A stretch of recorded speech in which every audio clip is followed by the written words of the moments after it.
Bienvenidos a esta tercera masterclass que estamos promocionando la diplomatura en coaching financiero. Ahora empezamos el 18 de agosto. Los creadores, los impulsores de esta diplomatura fuimos 4 personas prácticamente y cada uno fue muy competente en su área, en donde armamos todo el programa y los ejes temáticos de la diplomatura.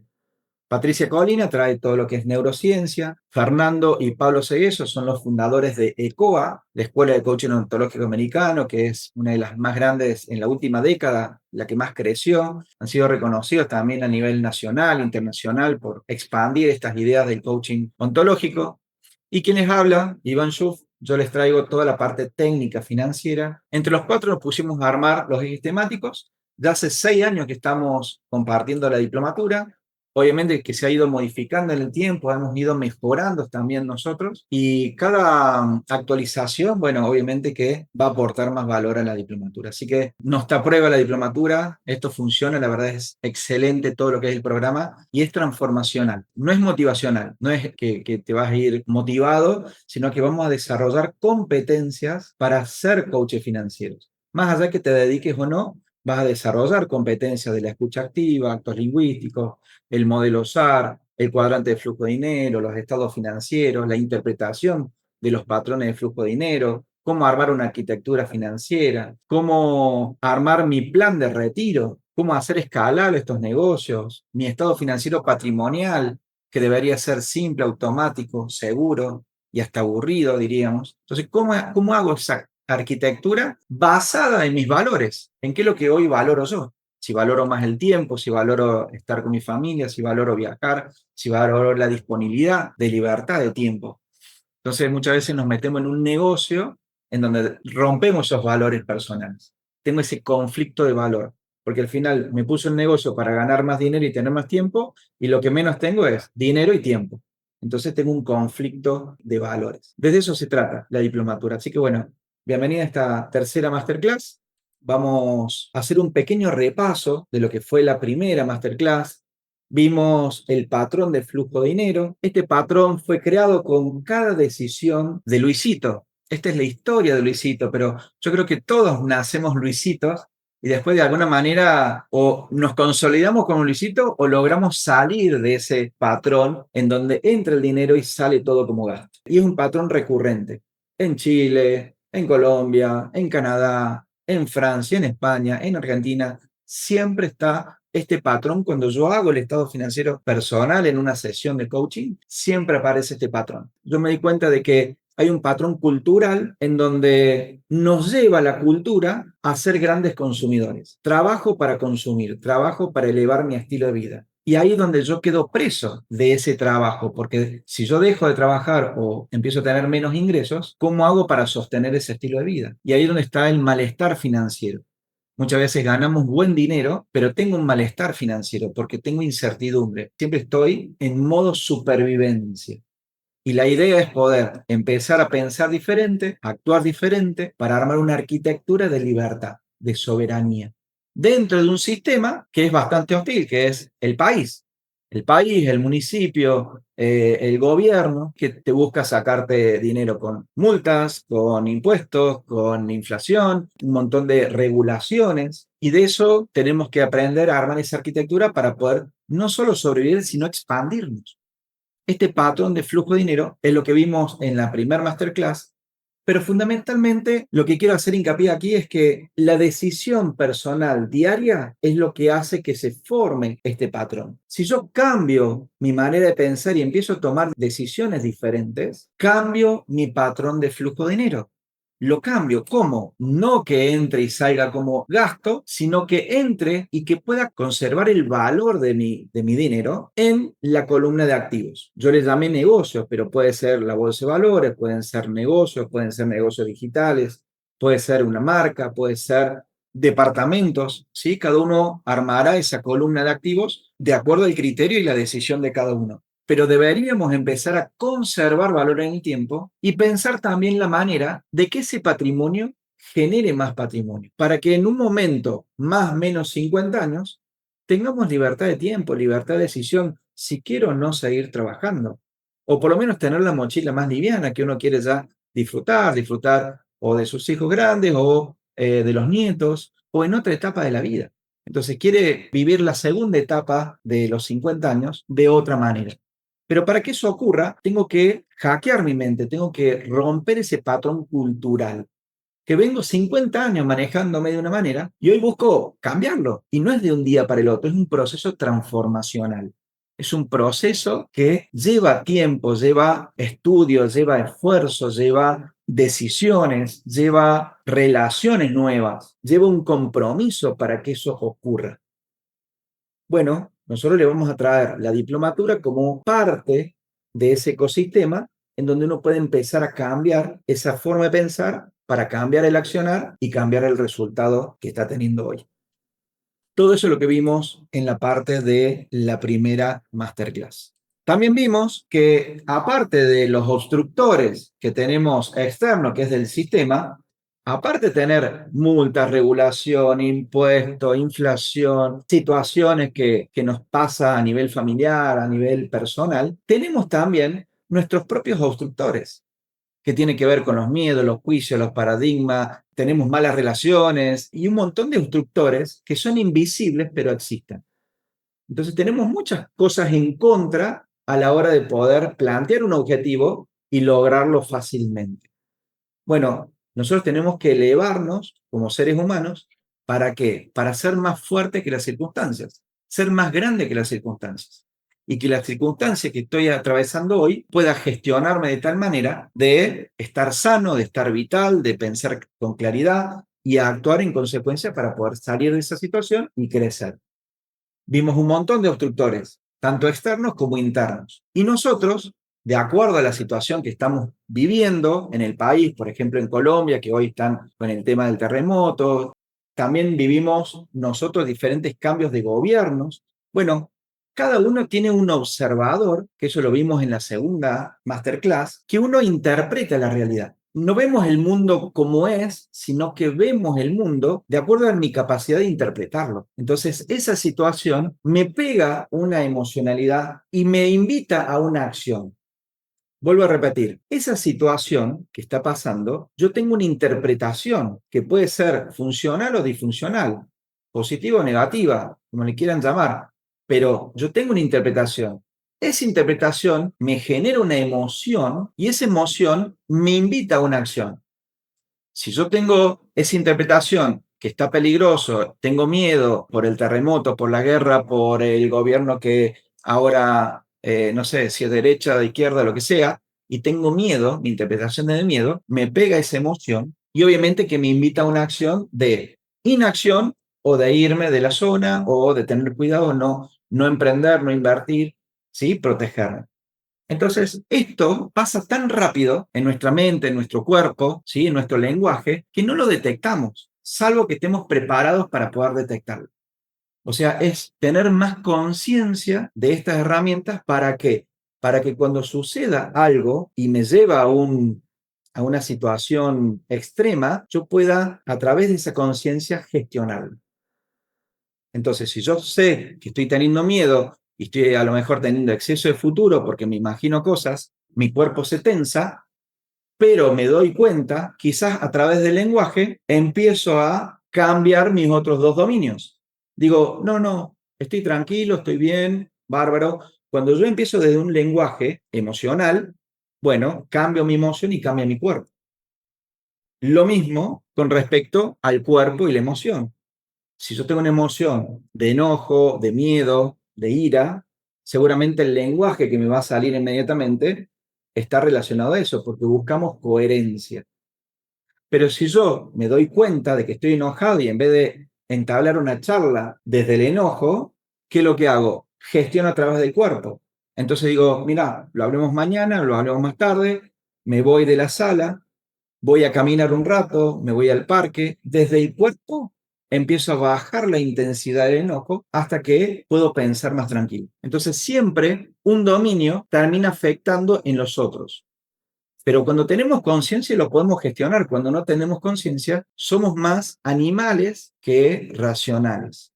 ¿Vieron cuando un animalito, no sé, un gato, un perro, tiene miedo? Bueno, reacciona, no piensa, simplemente reacciona. Lo mismo pasamos nosotros. cuando no tenemos conciencia de esta gestión emocional, del cuerpo, de cómo funciona nuestra biología, terminamos reaccionando. Y a veces son patrones de reacción, que cuando me dicen algo, acciono de una manera.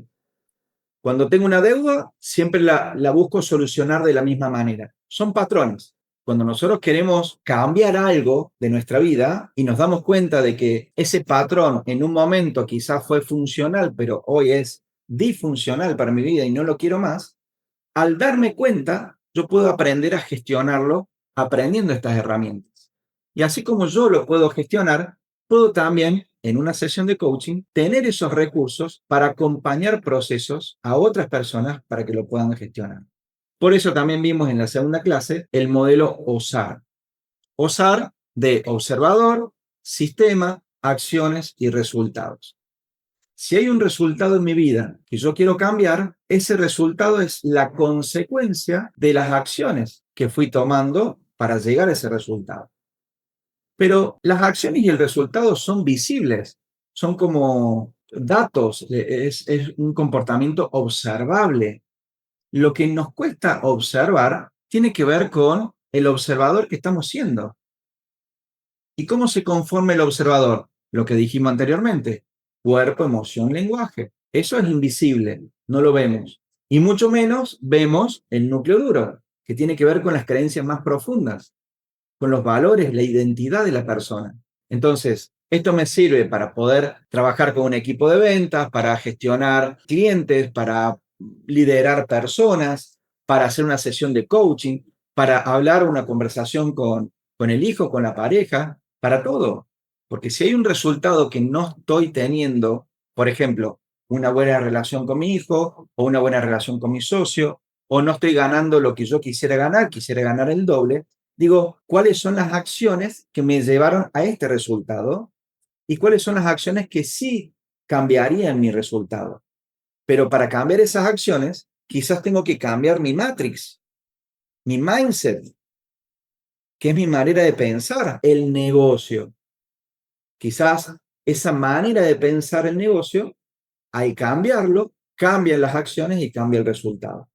Pero también tengo que ver qué es lo que me lleva y me condiciona ese observador, que es mi núcleo duro. Pueden ser miedos, pueden ser miedo a crecimiento, puede ser, no sé, un montón de obstructores en donde hay que trabajar en la persona, hay que hacerlos visibles y lo pueda poner en palabras para poder diagnosticar. Y eso nosotros lo vamos trabajando uno a uno en la diplomatura, pasarlo por el cuerpo para que ustedes después, desde esa experiencia, puedan asistir a otros con la misma metodología. Es más que todo un viaje de descubrimiento, un viaje de autoconocimiento, la diplomatura. ¿Sí? No es un producto hecho, no es una caja de zapatos, es un viaje de descubrimiento. Tenemos un lenguaje descriptivo y un lenguaje generativo. Mi pregunta es, pongan en el chat, ¿qué vino primero, el mundo o el lenguaje? El lenguaje, el mundo, me dice acá Marta. ¿Qué vino primero, el lenguaje o el mundo? El mundo, el mundo. Laura, el lenguaje. El mundo, Iván dice. Para mí el mundo, Wilson. Qué loco, ¿no? Los dos, dice. Como para zafar, así, bueno, elijo los dos. Veamos una cosa, todo depende de dónde estamos parando.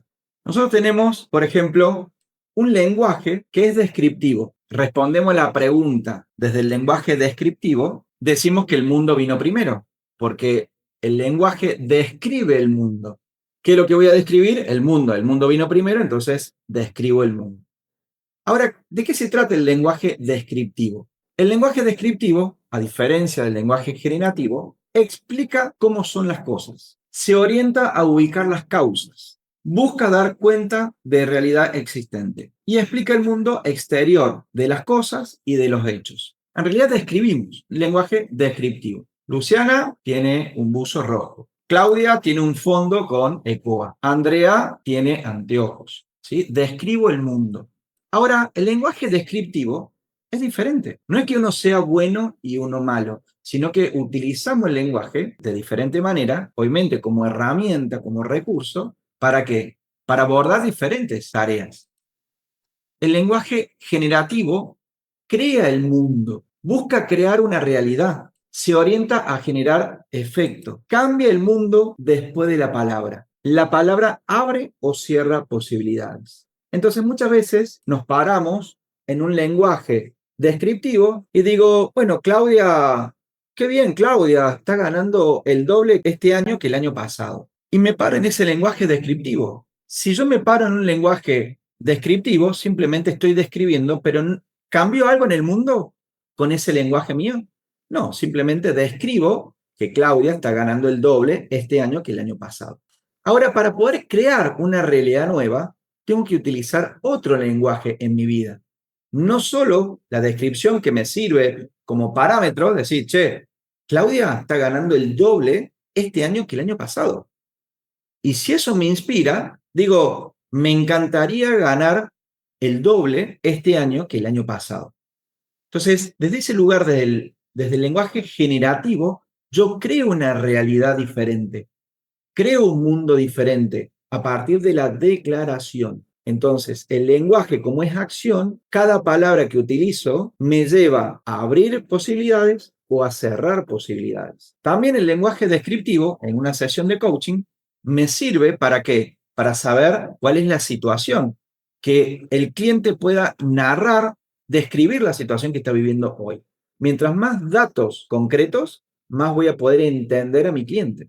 ¿Para qué? Para después llevar, si no le gusta parte de esa realidad, a través de un lenguaje generativo que pueda declarar un objetivo, llevarlo a una situación deseada. ¿Me siguen cómo el lenguaje nos puede orientar hacia un lado o hacia otro? Por eso es muy importante los actos lingüísticos.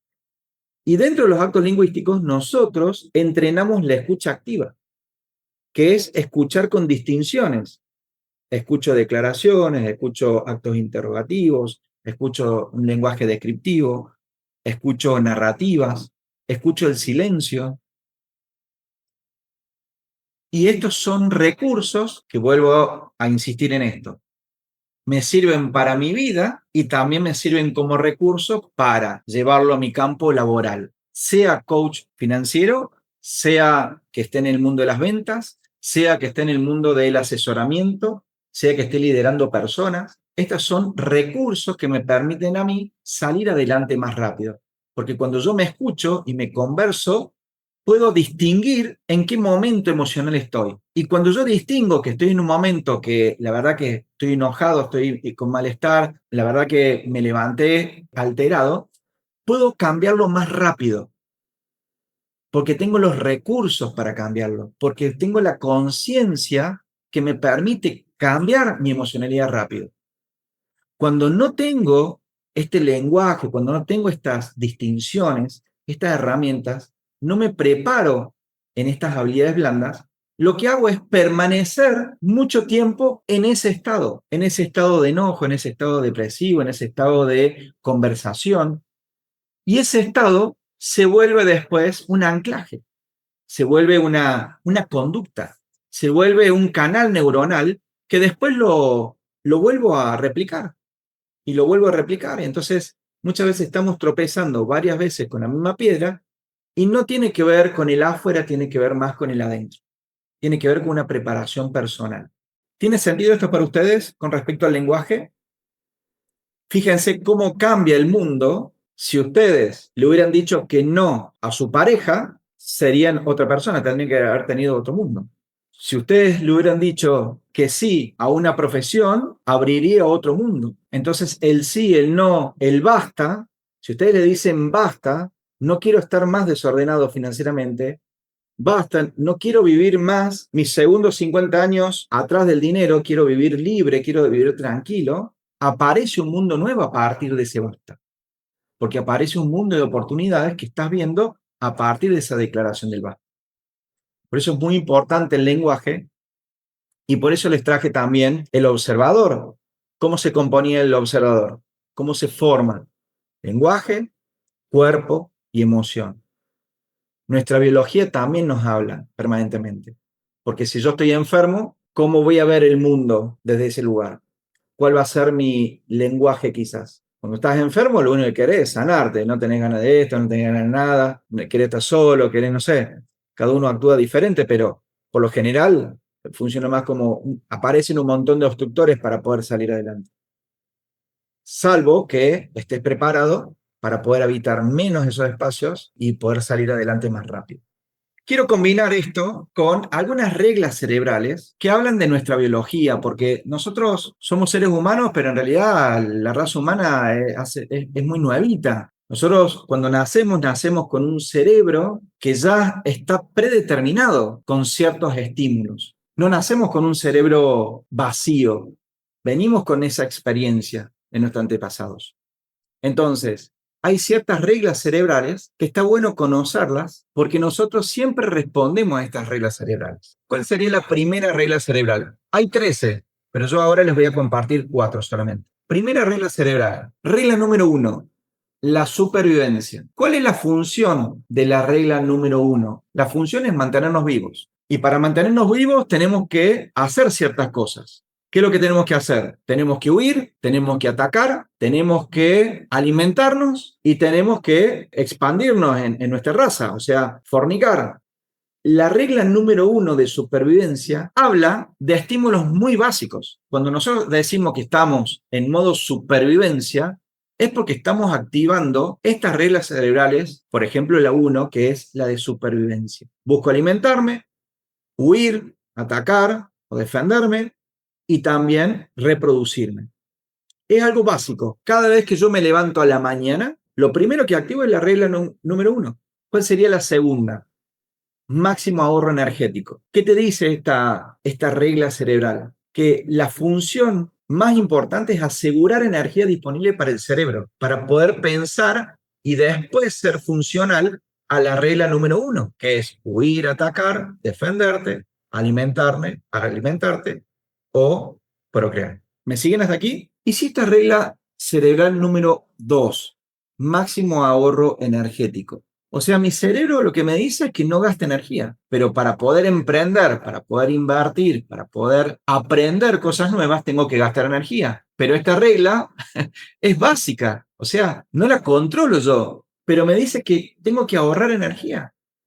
Entonces hay una lucha interna.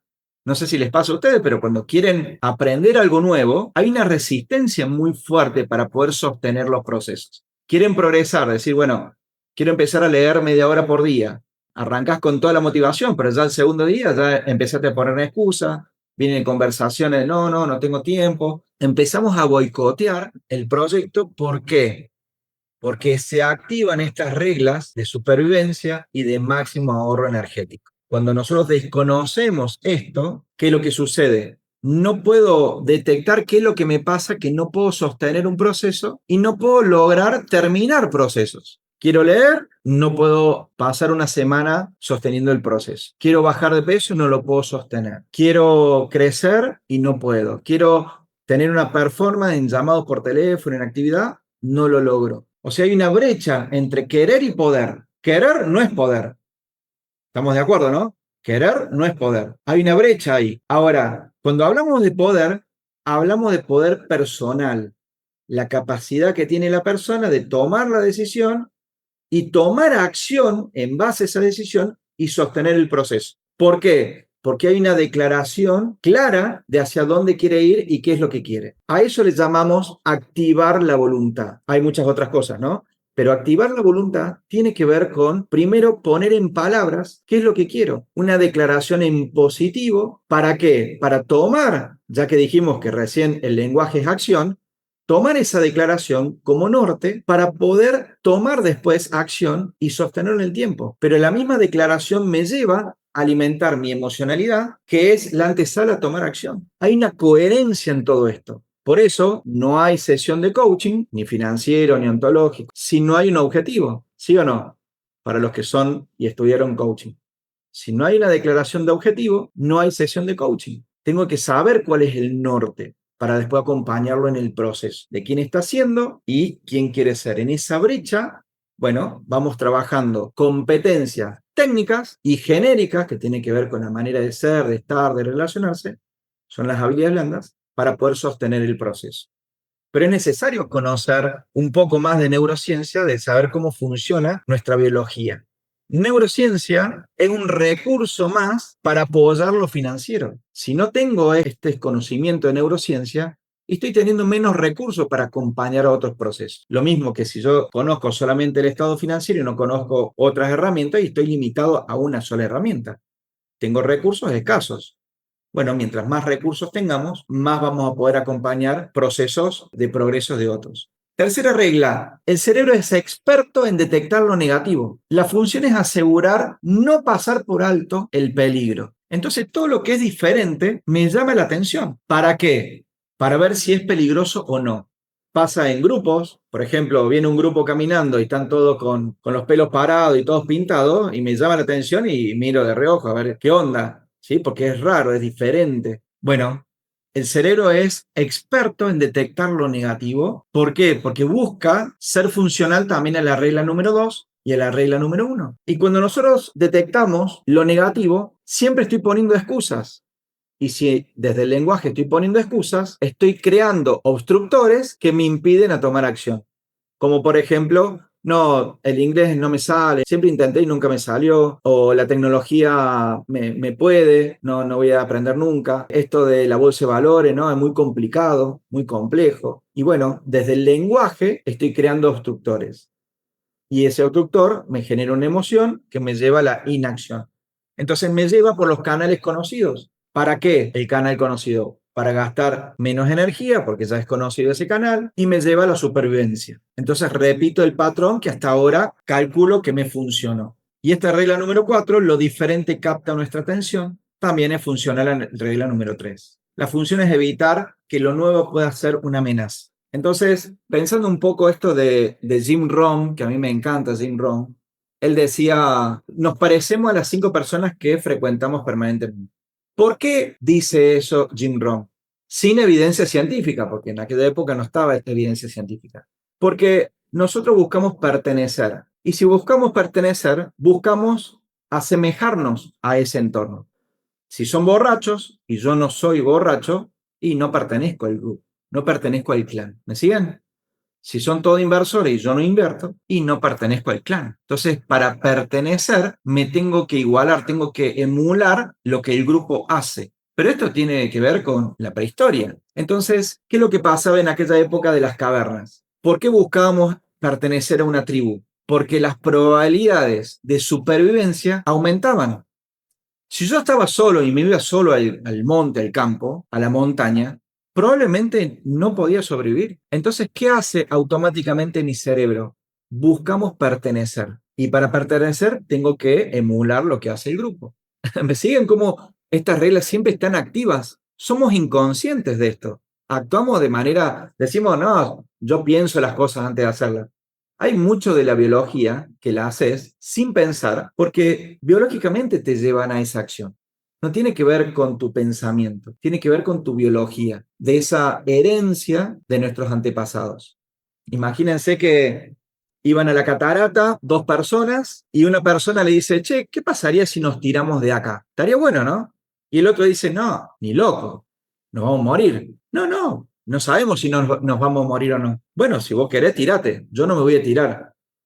Y se tira uno a la catarata y no sobrevive. Ahora, esa persona, ¿qué aparece en su canal neuronal? Que bueno, tirarse a la catarata es peligroso, no podemos sobrevivir y se genera un anclaje emocional. Y cuando tiene hijos, vamos heredando todo eso, esa experiencia de peligros, de amenazas, y eso es lo que heredamos. ¿Para qué? Para que seamos funcional a la regla número 1, que es la supervivencia. Por eso heredamos esa experiencia. Entonces, cuando queremos progresar, tenemos un montón de obstructores propios del lenguaje, cuerpo, emoción, más todos los que están afuera, que tiene que ver con el peligro, tiene que ver con inflación, tiene que ver con las amenazas, tiene que ver con un montón de estructuras. Cuando nosotros empezamos a alinear cuerpo, emoción, lenguaje, con un norte claro, con una declaración clara, tenemos más probabilidades de poder sostener los procesos y llegar al objetivo deseado. El hecho de conocer un poquito más de estas disciplinas nos llevan a aumentar nuestros recursos y las probabilidades de éxito aumentan. Entonces, para poder armar una arquitectura financiera, tengo que tener ideas nuevas, tengo que alimentar recursos, ¿sí? Y ahora nos vamos un poquito más a lo técnico. Recién hablamos de nuestro ser. Vimos lo que pasó en la Masterclass número 1, los estados financieros, el patrón, vimos el modelo SAR desde el coaching ontológico, vimos el lenguaje también desde el coaching ontológico, el observador, y vimos de la neurociencia algunas reglas cerebrales que también son funcionales al observador. Ahora vamos a algo técnico. Lo que vimos con respecto a los estados financieros, si ustedes quieren armar una arquitectura financiera, siempre cada persona después, como Luisito, 18, 19, 20 años, en la medida que vamos empezando a tener ingresos, se arma el estado financiero personal. Ese estado financiero personal empieza a tener un patrón de flujo de dinero que tiene que ver con los ingresos y gastos. Y después se va creando los activos y los pasivos. Ahora bien, todos tenemos un número. ¿Cuánto es el número que me lleva a mí para poder tener mi estilo de vida? ¿Cuánto gasto mensualmente? $1.000, $2.000, $5.000. El hecho de que nosotros tengamos claro cuánto es lo que ingresa, cuánto es lo que egresa dentro de mi estado financiero personal y cómo está mi patrimonio, me lleva a tomar claridad, orden, y yo empiezo a detectar cuánto es lo que me lleva a mi estilo de vida. Ese es el primer paso, a armar el estado financiero personal. El segundo paso tiene que ver con empezar a emprender, porque más allá de que tengas un buen sueldo o vivas ya de tu negocio, tenés que armar una columna de diferentes tipos de ingresos. Entonces, se arma otro estado financiero que se llama negocio, el estado financiero del negocio. Entonces, por un lado tengo el estado financiero personal, por otro lado tengo el estado financiero del negocio, que tiene sus ingresos, gastos, activo y pasivo, y parte de ese gasto tiene que ver con mi ingreso a mi estado financiero personal. Yo vivo de mi negocio, pero el negocio aparte tiene que ser escalable, entonces tiene que volverse también una reinversión en el negocio, o en otros negocios o del mismo negocio. Entonces tengo mi estado financiero personal, mi estado financiero del negocio y por último, armar una arquitectura, que es la que le quiero mostrar hoy, que es el estado financiero patrimonial. ¿Qué significa el estado financiero patrimonial? Es donde mi patrimonio genera más patrimonio. Yo quiero que tengan esta apertura, ¿no? Es decir, por un lado, mi estado financiero personal, bueno, tengo ingresos, gastos de mi estilo de vida. Bien. Por otro lado, tengo mis negocios, que ahí pago impuestos, tengo empleados, tengo estructura, tengo compras, tengo capacitación, tengo sistemas, tengo IA y ahí invierto mucho tiempo en los negocios para llevarlo adelante, ¿no? Pero hay otro estado financiero que es mi sugerencia, mi mirada, en donde el estado financiero patrimonial debería ser simple. Anoten esto: simple, automático o semiautomático, seguro y hasta aburrido. Simple, automático, seguro y hasta aburrido. O sea, que sea una estructura simple, simple de administrar, que no dependa de otros, no dependa de un socio, no dependa de empleados, no dependa de un gremio, no dependa de un familiar, no dependa de nadie. Mientras más simple, espectacular, que sea fácil de administrar, fácil de asegurar, que esté con buenas reglas claras dentro de la jurisdicción donde va a estar. Entonces, yo tengo 3 estados financieros, puedo ir armando una arquitectura de 3 estados financieros. Mis negocios, mi estado financiero personal y también mi patrimonial. El patrimonial por lo general no paga impuestos o paga mínimo de impuestos. Los negocios sí pagamos impuestos y el personal, bueno, tenemos que tenerlo ahí bien controlado porque mientras más ganamos, más queremos gastar. Algo, algo cultural que mientras más ganamos, más queremos darnos los gustos, ¿no? Entonces, en la medida que queremos lograr nuestra soberanía, nuestra libertad financiera, tenemos que mantener esos gastos como venimos teniendo y ese exceso de dinero reinvertirlo hasta llegar un momento que puedo empezar a vivir de mis negocios, o sea, del flujo de ingresos pasivos de mis negocios o de mis inversiones. Entonces ahí ya no dependo de mi profesión, dependo del ingreso pasivo que yo construí. Entonces tengo soberanía de tiempo, libertad, tengo libertad de decisión, libertad geográfica. Esa libertad es la que se va armando en esa arquitectura. Todo obviamente depende del objetivo de cada uno. pero la conversación frecuente de las personas que quieren tener más tiempo de hobby, más dinero, ¿sí? Que no sea un esfuerzo, una mochila más liviana, o sea, prefieren ganar menos y tener menos estructura de empleado, de banco, de proveedores, de qué sé yo, de estructura grande, que terminás un dolor de cabeza enorme, a simplificarse. Entonces, ¿se puede hacer? Sí se puede hacer. El caminito que yo encontré para armar el estado financiero patrimonial tiene que ver con la bolsa de valores. Yo ahora le voy a explicar algo muy simple de la bolsa de valores, para que lo vean como posibilidad, como un recurso más si quisieran de ahora en adelante empezar a incursionar en ese ámbito. Pero siempre desde el cuidado, siempre de la protección, no desde la apuesta, no desde la intuición, que no se puede duplicar eso, no se puede sostener en el tiempo, sino hacer las cosas bien, simple, seguro y hasta aburrido. ¿Le gusta? ¿Le gusta la idea? Lo que preparé aquí es para personas que no tienen idea de la bolsa de valores. Voy a ir con algo muy simple. ¿Qué les quiero mostrar aquí? La bolsa de valores tiene diferentes instrumentos financieros, ¿sí? Pero yo les voy a mostrar tres instrumentos financieros, tres, nada más. Las acciones es un activo, ¿sí? En este caso estamos hablando de Nvidia. ¿Conocen a Nvidia? Una empresa tecnológica, tiene una de las ramas del microchip. Entonces, ¿qué sería una acción de Nvidia? Supongamos que la empresa Nvidia es una casa, la acción sería un ladrillo de esa casa. ¿Me siguen? Un ladrillo de esa casa sería una acción de Nvidia. Entonces, el conjunto de todos los ladrillos que forman la empresa, multiplicado por el valor de la acción hoy, sería la evaluación de la empresa. ¿Estamos hasta ahí? Entonces, yo puedo comprar una acción que es una partecita de la empresa. Si esa empresa se revaloriza en el tiempo, yo voy ganando esa ganancia de capital. Yo la compro a 10, la vendo a 30 y tengo un 200%. ¿Me siguen hasta aquí? Simple, ¿no? ¿Qué sería un ETF? Un ETF que le llaman, o ETFs. Es una bolsa, una canasta de empresas. Ya no estoy comprando un ladrillo de la empresa, sino estoy comprando parte de muchas empresas. Por ejemplo, tenemos el SPY, que es el Standard Poor's 500, que son las 500 empresas más grandes de Estados Unidos. Ese es un ETF que el promedio de esas 500 empresas me marca un valor. Entonces ya no estamos hablando de una empresa que si hace bien las cosas sube, si hace mal las cosas baja. O sea, la volatilidad es muy alta, sube y baja mucho, ¿sí o no? Diferente es un ETF que son las 500, el promedio de las 500.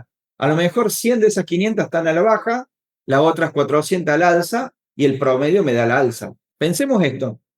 Si yo quiero comprar una empresa, tengo que ver los fundamentos de la empresa, tengo que saber qué es lo que estoy comprando. No en el marketing que hacen de la empresa, sino los fundamentos.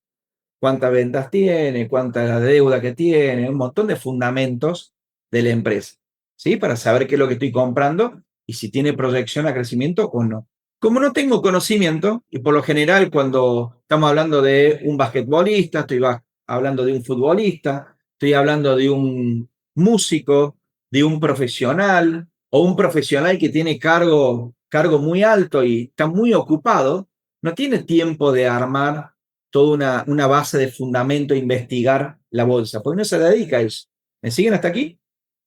Cuando no tengo tiempo, lo que hago, en vez de irme a una acción, me voy a un ETF, en donde ya hay una empresa que hizo un estudio que sigue un índice y hay ciertos algoritmos que siguen y ya está compensado que son las 500 mejores, punto.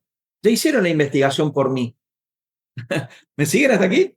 Entonces, ¿para qué voy a comprar una empresa si puedo comprar un ETF? Ahora, una empresa, decir, no, pero la empresa es más rentable. No, los ETFs también. Ya les voy a mostrar la rentabilidad de cada uno. Porque sea un ETF y que siga un índice, no significa que no sea altamente rentable. Y yo ya estoy filtrando acá. En vez de comprar una empresa, compro un ETF, punto. Pueden ser el QQQ, son 3Q. El QQQ son las 100 mejores del Nasdaq. Son las 100 mejores tecnológicas. Puede ser el SPY, que sigue al Standard Poor's 500. Puede ser el IWM, que son el Russell 2000, que son las 2000 pymes, las mejores pymes de Estados Unidos. Entonces, yo estoy diversificado en las 2.000 pymes, en las 500 mejores y en las 100 tecnológicas número 1. Imagínense, sin tener que saber demasiado de la bolsa de valores. ¿Estamos hasta aquí? Vamos con el tercer instrumento. Se llaman opciones sobre acciones. ¿Qué significa estas opciones sobre acciones? La acción y el ETF es un activo. Yo tengo un registro de eso. El broker que yo tengo para poder hacer las transacciones es el custodio de ese activo. Pero las opciones es un contrato. Es un contrato que tiene un tiempo y cuando vence ese tiempo desaparece. No es un activo. Es un derivado, escuchen bien, es un derivado del activo. Entonces, un contrato es un derivado del activo.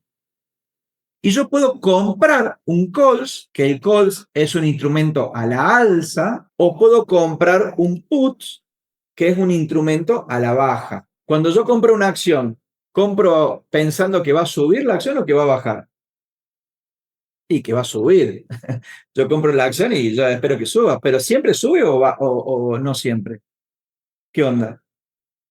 No sé si va a subir. Nadie tiene la varita mágica, nadie sabe si va a subir o bajar. ¿Estamos? Entonces yo estoy comprando algo rogando a que suba de precio, ¿sí o no? Y si baja, bueno, tengo que aprender a gestionar mi emoción y tengo que aprender a convivir con mi decisión de haber comprado en determinado momento y que cayó. Entonces, no es poca cosa aprender a gestionar las emociones, no solo por la sesión de coaching financiero, sino para la convivencia diaria. Ahora bien, ¿de qué se trata un calls? ¿Y de qué se trata un puts? Fíjense esto porque yo les voy a enseñar a invertir sin riesgo en la bolsa de Estados Unidos. Sin riesgo en la bolsa de Estados Unidos. ¿Creen esto o no? ¿O todas las inversiones tienen riesgo? Todas las inversiones tienen riesgo. Bueno, vamos a ver qué tan cierto es ese paradigma. Para mí, la bolsa era una timba antes. Y si yo pensaba que era una timba, ¿invertí en ese momento? No, y no, porque era una timba. Entonces, ¿qué hacía mi circuito biológico? Miedo, amenaza, vas a perder la plata, no te dejes engañar, pocos ganan, todos pierden. Esa conversación me llevaba a qué acción? A no hacer nada. Hasta que me animé y después, bueno, busqué los mentores, busqué la herramienta correcta, hasta ahí amplié mi conocimiento. Lo que les quiero mostrar ahora es contexto, no les voy a enseñar a invertir. Quiero que abran su mentalidad para que vean que aprender educación financiera es un mundo de oportunidades totalmente diferente, que está al alcance de todos, pero no todos tienen la capacidad de verlo. Y otra cosa, tampoco es de un día para el otro, porque esto se construye con el tiempo. Tampoco es que te va a hacer rico de un día para el otro. Esto se construye. Pero vos estás tranquilo que vas por el camino correcto, porque cuando tenés la educación y la filosofía correcta, sabes que estás en el camino correcto. Vamos con los calls. ¿Qué es lo que compras cuando compras un calls? Cuando compras un calls, estás comprando un derecho. Presten atención a esto. Un derecho, pero no la obligación, de comprar el activo subyacente a un precio determinado hasta la fecha determinada. Entonces yo compro, por ejemplo, Nvidia, vale $100. En vez de comprar $100 que me sale Nvidia, puedo comprar un calls a un precio bastante menor, que estoy hablando de un 2, 3, 4% del valor del activo, a 3, 4, $5, en vez de comprar el activo. Entonces, ¿qué hago? Si yo tengo $100, en vez de invertir los $100 en una acción, invierto en un calls que compro por una pequeña parte el contrato que me permite comprar el activo a un precio determinado. Si el activo sube de precio, yo lo compro a un precio más barato. ¿Me siguen? Entonces, yo lo que estoy comprando es un derecho. Yo tengo el derecho a comprar el activo a un determinado precio. Si sube de precio, veo de comprarlo, ¿sí? Porque lo estoy comprando más barato. Si cae de precio, ¿qué es lo que sucede? No es lo mismo que caiga de precio haber comprado el activo a 100 que haber comprado un contrato a $3 por acción. La pérdida es menor y la ganancia es exponencial. Entonces tenés un riesgo controlado en la pérdida y una ganancia exponencial en la ganancia. ¿Me siguen hasta aquí? Esto se llama apalancamiento. Yo puedo comprar la acción, me puedo apalancar del sistema y comprar el ETF porque ya está validado y ya está estudiado ese ETF, que son las 500 mejores, las 100 mejores, las 2000 mejores pymes. O puedo apalancarme, sobreapalancarme en el sistema comprando los contratos. Por ejemplo, en este caso, a la alza y calls. Pero el put es a la baja. Es lo contrario. Vamos a ver de qué se trata. Y acá está la magia. Presten atención a esto. Acá está la magia. El put es un instrumento a la baja. Cuando yo compro un put, yo tengo el derecho, escriben esto, el derecho, pero no la obligación, de vender el activo a un precio determinado hasta la fecha determinada. O sea, yo tengo el derecho de vender el activo a ese precio. Cuando compro un call, tengo el derecho de comprar. Cuando compro un put, tengo el derecho de vender. Yo quiero que se queden con eso. ¿Cómo venimos hasta acá? ¿Está muy complicado o no? ¿Venimos bien? A mí esto de puts y calls yo lo había visto cuando hice la idoneidad para CNB y es como que no me termina de entrar en el cerebro. No sé, siento como que me lo explican en chino. Bien, pero recuerda que una cosa de los call y los puts en Argentina que se manejan totalmente diferente al de Estados Unidos. Y van a ver cómo puedo proteger mi patrimonio y hasta minimizar el riesgo o eliminar el riesgo gracias a los contratos. Pero quiero que se queden con, esto es contexto, no están aprendiendo nada, esto es abrir la mente, no están aprendiendo nada. Ustedes cuando salgan de esta charla y les pregunte a alguien, che, ¿cómo te fue? Mostrame qué es lo que aprendiste, no lo van a poder explicar, porque una cosa es información y otra cosa es contexto. Yo lo que les estoy enseñando acá es contexto. Que sepan que hay posibilidad de invertir con mínimo riesgo o sin riesgo en Estados Unidos. Y cuando ustedes lo comenten, va a decir, nada, te están charlando. Nada, nada, una estafa. Olvídate. Yo acá no estoy hablando de noticias, no estoy hablando de intuición, estoy hablando con herramientas financieras. ¿Sí? Entonces, la herramienta hace el anclaje para que esto sea posible. Acá tenemos un gráfico. Acá tenemos, por ejemplo, YPF. Cada barra de estas, verde y roja, marcan un día. Acá la tengo en semanal. Acá la tengo en días. Esta barra verde. ¿Por qué está en verde? Porque la rayeta del costado marca cuándo abrió el mercado, cuándo cerró el mercado. Si cierra por arriba de cuando abre, está en verde. Acá cerró por debajo de cuando abrió, ¿sí? Está en rojo. ¿Se entiende? Esto es lo que pasó en el día. Acá tiene el máximo del día, acá tiene el mínimo del día, acá cuando abre y acá cuando cierra. ¿Estamos hasta ahí? Simple. Está en rojo porque cerró por debajo de cuando abrió. Este está en verde porque acá cerró por arriba.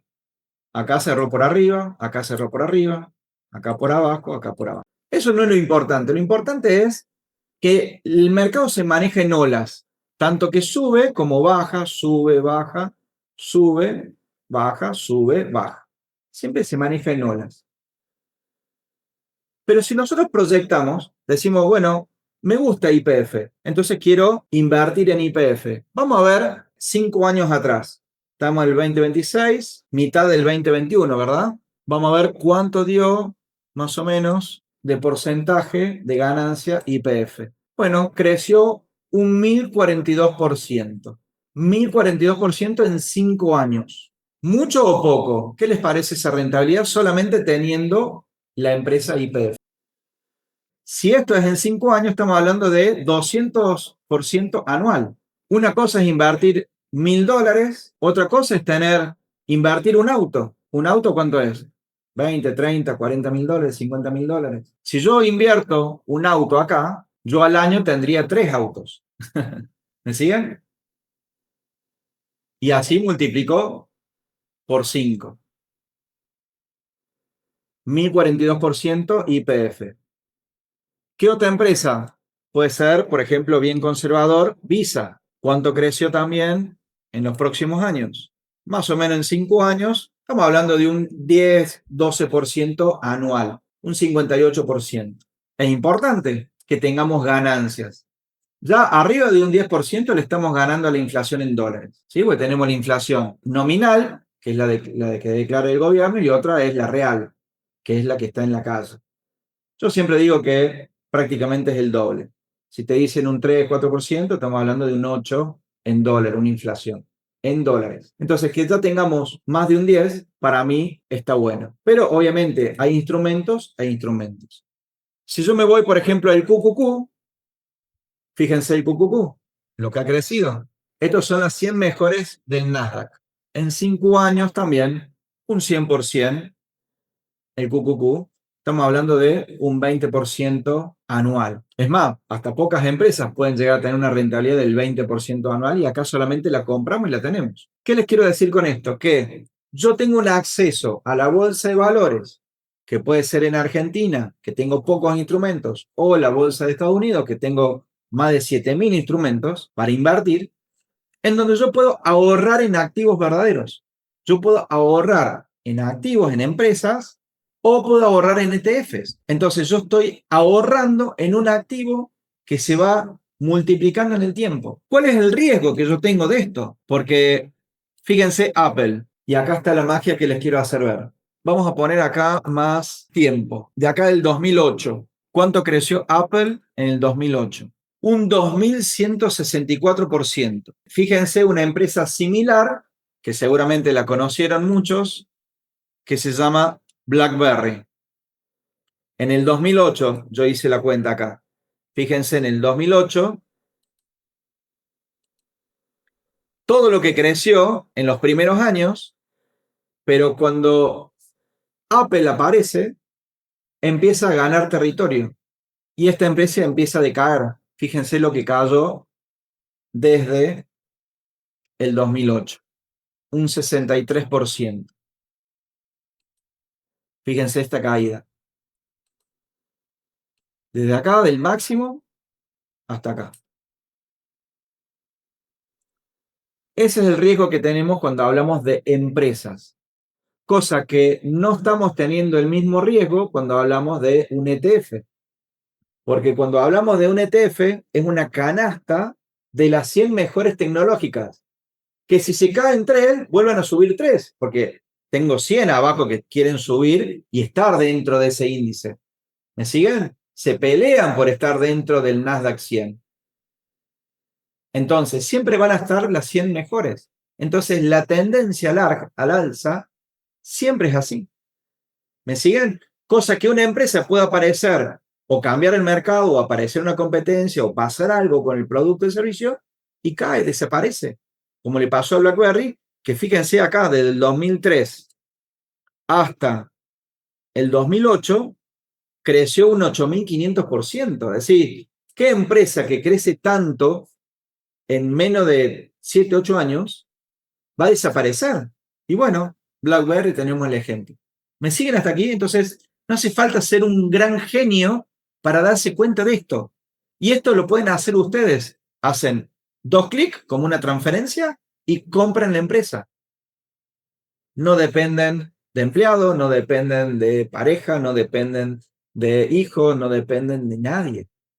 No dependen de gremio, de proveedores, de estructura. Esto es simple, automático, seguro y hasta aburrido. Tenés 100, 200, 500 dólares, ¡pum!, lo pones en el broker, compras la acción. Y la holdeas la tenés. ¿Me siguen hasta aquí? Algo simple que todos podemos hacer. Es más, hasta nuestros hijos también, empezar a tener una cartera de nuestros hijos que Juanjo tiene 14. Cuando tenga 21, y si yo voy comprando todos los meses un poquito de YPF, que sale, ¿cuánto sale YPF? Por ejemplo, no sé, acá sale 49 dólares, ¿sí? Puedo comprar el QQQ, sale 718. El SPY, 770. El IWM sale 310. Bueno, todos los meses puedo comprar 300 dólares un IWM. ¿Cuánto creció en los últimos 10 años? IWM, un 175%. O sea, un 17% prácticamente, 16, 17 anual. Muy bueno para ahorrar, que invertir en nuestros hijos y que él tenga un capital inicial para empezar un emprendimiento, lo que quiera, ¿sí? O que ese mismo activo lo multiplique y que disfrute de las ganancias, no del activo. Ahora, ¿cómo hago para protegerme? ¿Se acuerdan que era un call y un put? El call tenía un derecho ¿a qué? A comprar el activo, bien Andrea, a comprar el activo a ese precio, ¿sí? Entonces, si yo acá, por ejemplo, compro un call, ¿estamos ahí? Compro un call y el precio se dispara para arriba, el valor de este call aumenta, porque yo tengo un contrato que yo tengo el derecho a comprarlo a 300, pero ahora está en 305. ¿Quién va a querer este contrato, comprarlo a 300? Un montón de gente. Entonces aumenta mi valor. Y yo puedo con poco dinero hacer un 50, 60, 100, 200% en poco tiempo, comprando una fracción de lo que es el activo. Eso se llama apalancamiento. ¿Sí? Pero también yo puedo comprar la acción y acá está la magia. Presten atención a esto porque acá es donde eliminamos el riesgo, que es lo que muchos buscamos a la hora de invertir y a armar nuestro portafolio. Yo compro una acción, ¿sí? Compro acá la acción a 301. ¿Estamos ahí? Bárbaro, compro la acción. Pero también puedo comprarle un put a 300. ¿Qué pasa? Estoy comprando un activo que es al alza y estoy comprando un put que es a la baja. Pero recuerden qué decía el put. Yo tengo derecho a qué? A vender mi activo a este precio. Yo tengo un contrato que puede ser a 3 meses, 6 meses, un año, que yo tengo el derecho de vender mi activo, o sea, yo acá tengo las acciones, ¿sí? Yo tengo el derecho de vender mis acciones a 300. Si este activo sube de precio, este seguro pasa como el seguro del auto. ¿Qué pasa si en el mes no choco? Tengo un costo del seguro. 100, 200.000 pesos, 300.000 pesos, 500.000. ¿Me explicó? Es un costo. Pero este costo, cuando yo compro el put, yo lo compro por centavos de dólar. O sea, lo compro, si la acción vale $100, yo lo compro a $2, $3, $1. ¿Me siguen? Entonces yo esto lo compro como un seguro. Porque si esta acción de IWM, este activo, cae de precio y cae a 2.80 y pasan los 3 meses, antes de que se venza mi contrato, yo ejerzo el contrato. ¿Y cuánto me van a pagar las acciones mías? A 300. Termino vendiendo mis acciones a 300. ¿Por qué? Porque tengo el contrato. Porque tengo el derecho de vender mis acciones a este precio. ¿Me siguen hasta ahí? Elimino el riesgo en la bolsa de Estados Unidos. Entonces puedo comprar una acción que es muy volátil, puede subir o bajar mucho y tiene mucho potencial, comprándole un seguro, o puedo comprar un ETF, soy más conservador, y también le compro un seguro. Porque cuando estamos hablando de $500, $1.000, no hay problema. Si los perdes, bueno, no te marca mucho la diferencia. $5.000, $10.000. Pero cuando vos pones una propiedad, decís, che, vendo mi propiedad y la pongo en la bolsa, tengo 300 lucas, 200 lucas, medio millón, 1 millón, yo tengo que ir protegido. No voy a comprar un 0 kilómetro, un Mustang 0 kilómetro y no le voy a comprar un seguro. Es una locura, ¿sí o no? Entonces, hay instrumentos para poder minimizar el riesgo y que el potencial de ganancia sea extraordinario. Porque si yo le compro un seguro a un año, IW, ¿cuánto creció en un año? Estamos en agosto, de agosto a agosto. ¿Cuánto creció en un año? Un 36%. Ustedes tienen una proyección de más de un 30% anual comprándole un seguro, ¿sí? Que es una protección. ¿Qué pasa si este activo este activo sube de precio a 315, poner, ¿sí? O 320. Preste atención porque acá es donde eliminamos el riesgo en la bolsa de Estados Unidos. Yo compro la acción a 320, ¿sí? Y compré el put a 300. ¿Estamos hasta ahí? A mí me van a pagar 300 si cae de precio, pero en este caso subió de precio.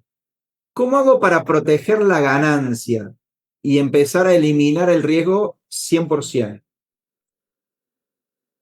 Para Luciana, que decía que siempre hay riesgo en la inversión.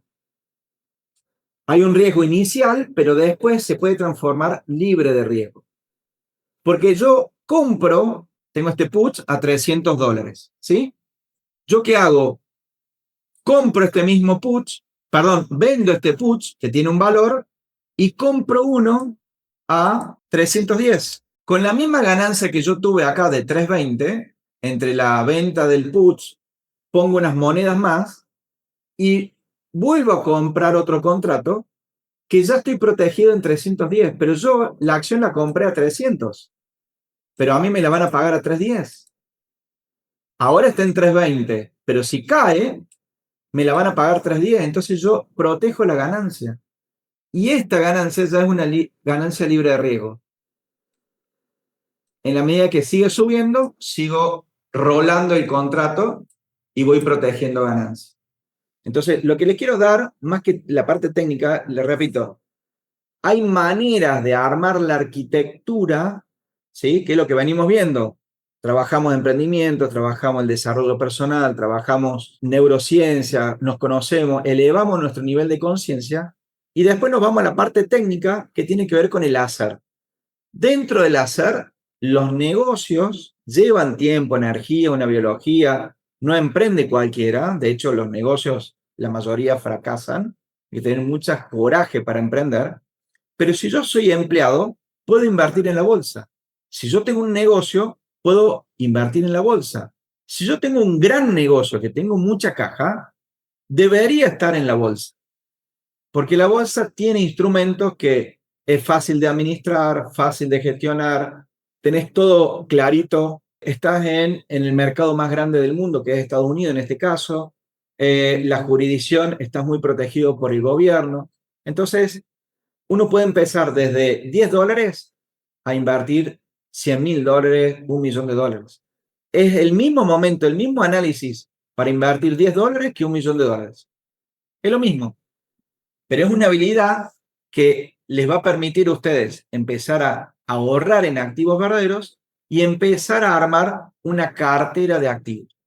Entonces pueden tener su profesión como empleado o como emprendimiento o como profesional y empezar a ver oportunidades de negocio para acelerar los ingresos, pero parte de ese ingreso, cuando ustedes empiecen a tener capital, tienen un problema. Ya no es el problema que escasea el dinero, el problema es que abunda el dinero. ¿Qué hago con ese dinero? Lo llevo a algo simple. Por eso yo les mostré los 3 estados financieros. Una cosa el estado financiero personal, otra de los negocios y otro el patrimonial. ¿Me sigue? Lo que yo encontré lo más simple para administrar y que sea el patrimonial hasta ahora es la bolsa de valores. ¿Por qué? Porque me permite estar protegido, estar cuidado, ¿sí? Simple de entrar, simple de salir, estoy líquido y tengo grandes rentabilidades. Ninguno de mis negocios es más rentable que la bolsa de valores. Y esto yo les mostré una parte. Yo no invierto así como les mostré ahora. Yo invierto de una manera mucho más elevada, o sea, con más rentabilidad y con otra estrategia. Esta es una pequeña partecita para que se den cuenta de que se puede hacer un caminito desde ya para armar su patrimonial. Puede ser con ladrillos, puede ser con negocios, puede ser con la bolsa. O puede ser una combinación de las tres. La idea es que abrir el contexto para ustedes.